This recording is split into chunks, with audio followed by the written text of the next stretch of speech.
Welcome back to my channel. আজকে হচ্ছে বোনের বার্থডে। বোনের জন্য ছোট্ট একটা গিফট আছে।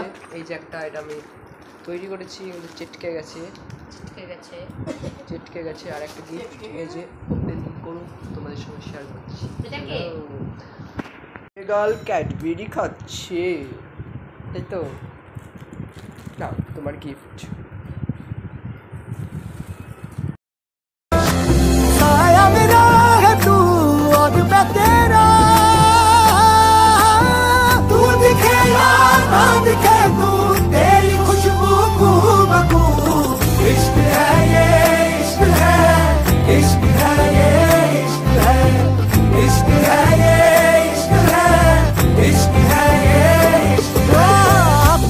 कहता इश्क हमें